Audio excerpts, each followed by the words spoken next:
Hi, in my last video I gave you a quick look at the new camera that I bought, the little what they call point of view camera that sort of attaches around my head and above my ear.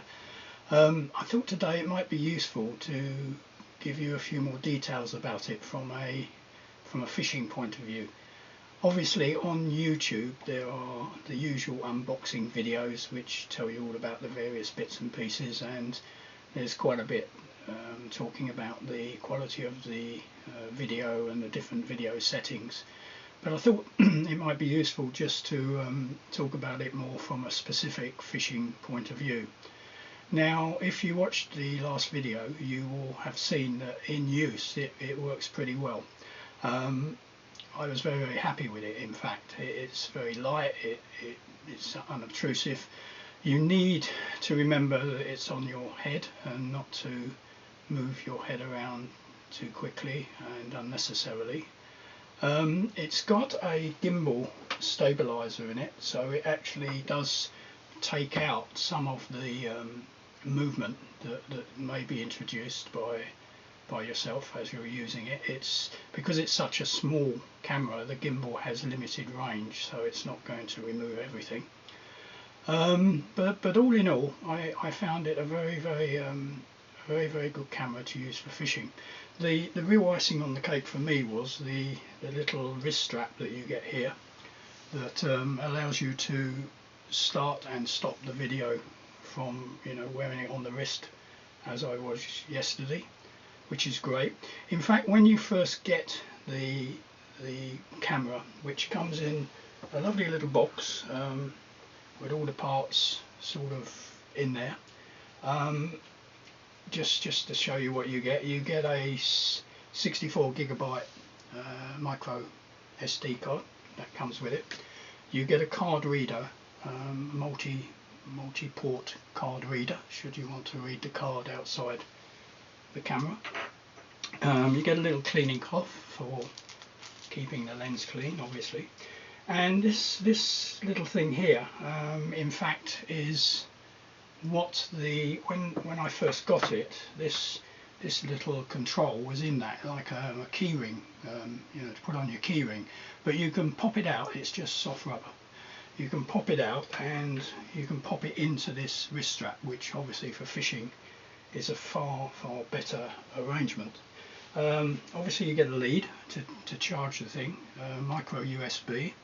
And the micro USB not only charges the camera through a port under here, and next to that is the port for the micro SD card, and there's a reset hole in there if you need to reset the camera.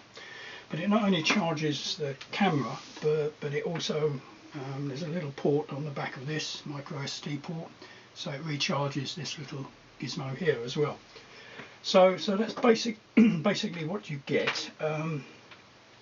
As I said in the video yesterday, it comes, this headband comes in 3 pieces in here, and you slot the 2 holding parts of it into the back, and this is on a ratchet each side, so you can adjust it to fit your head. It's quite a spring on it, but I didn't actually find it was uncomfortable, although perhaps for a larger person it might be a little bit uncomfortable. As I mentioned in the video yesterday, there are three control buttons. There's a power button, so when you press it, you hold it down for a while and just give it a little while. Then after that you press the video button, and you may not hear that, but there's a little sound announcement that comes out saying it's starting recording, and then you press it again and there's a little sound announcement that comes out that's saying you're stopping recording, and that happens exactly the same if you do it on this here. And the great thing about that is, because when it's next to your ear, you hear that. It's really very audible. In an open room like this you probably didn't hear it. Same with the other button, which is a still photograph, so you can push that to take a photograph. So you get feedback in the ear, and if you turn it on, or when you turn it on, you may have heard a little voice announcement, and you hear that in there. And if you turn it off, you also hear an announcement. So you know exactly what's going on from the voice messages. Okay, so in use I found it absolutely superb, but it's got a few little foibles. Everything is sort of controlled from these 3 buttons, which means the software inside needs to know what you want to do next. So having switched on the camera, it's now on. If you now want to download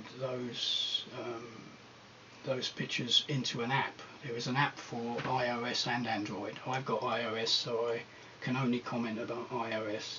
But you can also access the settings for the camera. So what you need to do, and this is where it's a bit cumbersome really, you need to connect the camera to the phone using Wi-Fi. Now that's somewhat unusual these days. Most of these things work on Bluetooth, but this is on Wi-Fi. So you've got your phone onto the Wi-Fi page where it's looking for networks to connect to. So you're in the normal mode when you want to connect to a new Wi-Fi network, perhaps when you're out or something. So you switch the camera on, and having switched the camera on, you touch the power button again.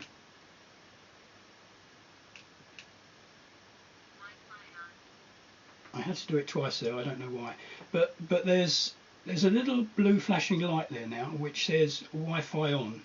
Possibly I pushed the power button too soon after I'd switched it on. So when it's in Wi-Fi on mode, if you hold it next to the phone or near the phone, the Wi-Fi network of this camera pops up and you can in a normal way connect to the Wi-Fi network. So now I'm connected to Wi-Fi. What you then need to do is open the app, which you can download from the App Store, or in the case of Android, from the Android Store, and you open the app and it says connecting device. All you need to do is click on that and the app opens. Now from here you can see that the app is actually now showing where the camera is pointing, and you can see in the middle of that screen there it is a red button, which means you can actually record from the app, and you can then see what you're recording, which normally with this camera, of course, when it's on your head you really don't know exactly what you're getting on the camera. But for me that's a very limited usage. But importantly, if you go into the settings, you've got all the settings for the camera, and it's the only way you can change the settings. There's nothing on the camera whatsoever to allow you to change settings. So if you want to change the resolution, for example, you've got to come into the app. When you've taken a video, you can go in here, my device, and it will show you what videos you've taken, and it gives you the opportunity to download them, and once they are downloaded they appear as My Files, and in My Files you can then share it in the phone to your photo app. From there you can access it on the phone. It's a bit basic, this app, and as I say, I don't think I'll ever be using it to record things, but it is useful for setting up different settings on the camera. Probably, let's just turn her off now. I don't know if you heard that, but it said Wi-Fi off, and then it closes down, and then the app says it's lost connection to the device. Just confirm that, and then you can close the app. Now it comes preset to 4K mode, which is fairly high resolution, and it for me that's far too high. The first time I used it in the last video, I left it set on the default, And what that means is for a 5-minute file you've got 3 gigabytes, and therefore if you've got a fairly long video you're going to have a multi-gigabyte file. I only realised that when I started to process it yesterday, and when I transferred some clips across, I pre-edited the clips. I didn't just transfer all the files across, I pre-edit them in a video editor just to select the bits I want. But when I transferred them all across into my iMovie, I had 20 gigabytes of files, and that was far too much. So what I've done on mine is I've now changed the basic setting to HD mode rather than 4K mode, and that's what I use on my YouTube videos. As I say, with the ones I took when I was out this week, I had to convert those from the high 4K resolution down to a lower resolution using an application on the computer. But I've now set it at that application, at that resolution, so in future I won't have to do that.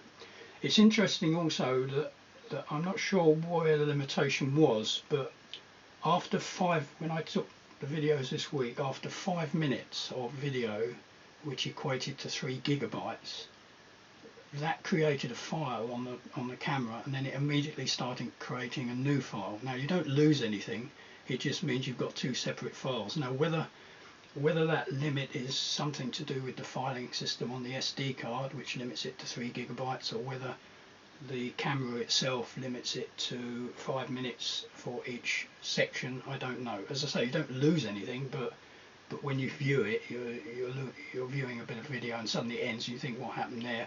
The next video or the next file will continue seamlessly from that, so you don't actually lose anything. So that's a little bit about the technicalities of the thing. I said a bit earlier on that it's got some foibles, and I think these all relate to the fact that these 3 buttons sort of control everything.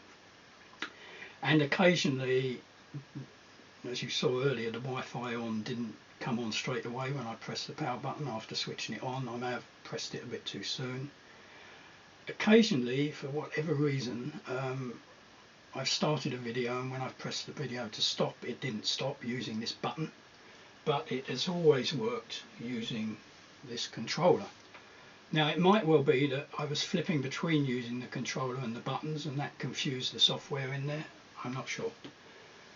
But the one thing that I could not resolve on this, and I still have been unable to sort it out, is when you connect this through the USB cable to your computer, you will get a voice prompt which says press the video button to show the disk on your computer to enable you to manage the files in here on your computer, or press the photo button to turn this into a webcam. So it gives you 2 options to use this in conjunction with the computer.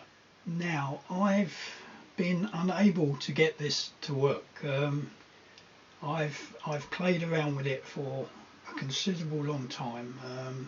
I've tried resetting the camera through the app reset, factory reset. I've tried resetting the camera through the hard reset, whereby you put a little pin in the hole, but I just can't get it to work. I've been in contact with ORDRO, the people who make it. I emailed them and I got a prompt response, to be fair, but as usual the advice they gave is the fairly basic stuff which I'd already done, resetting the camera. Suggested I try it on a Windows computer, which wasn't really an option because I haven't got one, and at the end of the day I wanted to connect it to my Mac, not a Windows, so it wasn't really that helpful. I even put a question on the Amazon product page to see if anybody else had the problem, and one guy responded and said he had a MacBook Pro and it connected okay to that.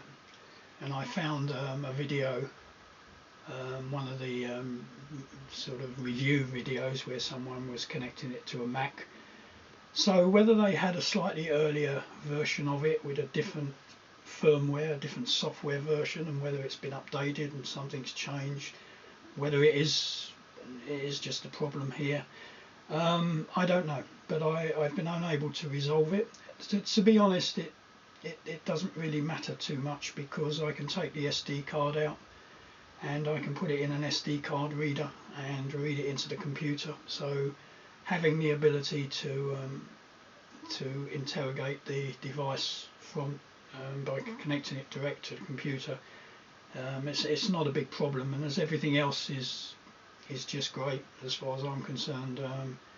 I'm just going to live with that. Perhaps they'll bring out a revised firmware. Perhaps ORDRO will get back to me with further suggestions, but it's been a few days now and they've seemed to have thrown in the towel on that one. So I don't know really, but it's a pity. But that's one thing that I've found with it that's a bit of a letdown. But as I say, I think it's the software in there.